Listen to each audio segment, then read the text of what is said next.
morning, everybody. Welcome to the BoricuaBC2 show. I'm your host, Bill Cancel. Happy Thursday, everybody. So you know what that means, don't you, boys and girls? It's time for the losing show. This is the show where we document some of the biggest losses that are facing Donald Trump in his current term, which is always good news. I got five of them to go over this morning, so let's jump right in. Number one, by TheGuardian.com and Reuters, asylum ban blocked by a federal judge. A U.S. District Court in D.C. ruled that Trump's executive order banning asylum at the U.S.-Mexico border oversteps presidential authority and violates both immigration and constitutional law. ACLU litigation brought the case, and while the ruling has stayed for 14 days pending appeal, it's a significant judicial rebuke. Again, abusing his authority as president. He just thinks he can make laws as he goes along. He just thinks he can violate the Constitution at a whim. He can't, and the judiciary is holding him up to that. This one makes me laugh. This is by WSJ.com. House procedural snag reveals GOP fractures. The House once again struggled to pass the one big beautiful bill with internal GOP holdouts and procedural drama. 5 Republicans voted with Democrats to block a rule vote, delaying the final passage. This underscores his weakness within his own caucus. Again, be very, very eyes open today regarding the final vote that's supposed to happen today. I don't know if Mike Johnson has the votes. From what I'm seeing this morning, he does not. I would suspect I would suspect he will not bring the bill to a vote during the daytime today. I would truly suspect he's just going to spend the entire day running around the chamber trying to make sure he finds out who his holdouts are and cutting backroom deals and so on and so forth.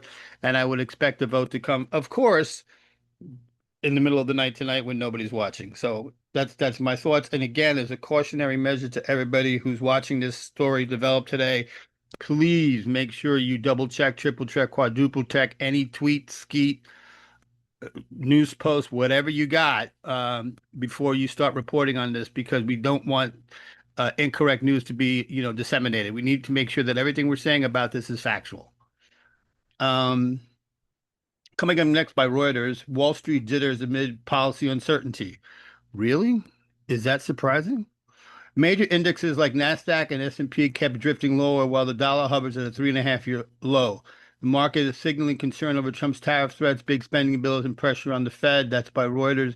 Again, not to scare anybody, but if whatever happens to the BBB today, um, next week is going to be one hell of a week, because that's when the tariff deadline goes through and the world could be thrown into complete economic chaos by end of next week, just because one man thinks he can solve it by writing letters to people.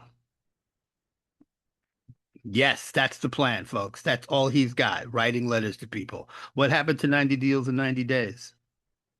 Unbelievable.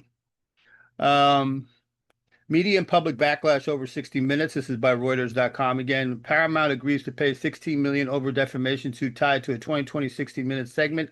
CBS staff reacted with alarm, calling it a horrible precedent for press freedom. Senator Warren even urged an investigation. This should be completely investigated, because I am sure that there's some backroom dealings that are taking place here, all to benefit Trump. Supreme Court fight on CPSC commissioner firings. This is by Reuters. Trump lost the district court ruling blocking his removal of independent Consumer Product Safety Commission members. His Justice Department now seeks Supreme Court intervention, because that's all that they do. Another sign he's losing ground in legal battles over executive order.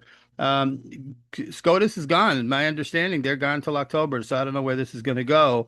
But it just, again, brings this to light that he doesn't like to lose at the judiciary level, because he just whines like a 4-year-old, takes everything up to SCOTUS.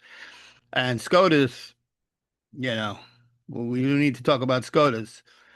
So those are the 5 big losses for today, folks. I hope you enjoy that as much as I do, because it really helps my motivation, my inspiration to see that things are actually still working, and that he is just not winning at everything.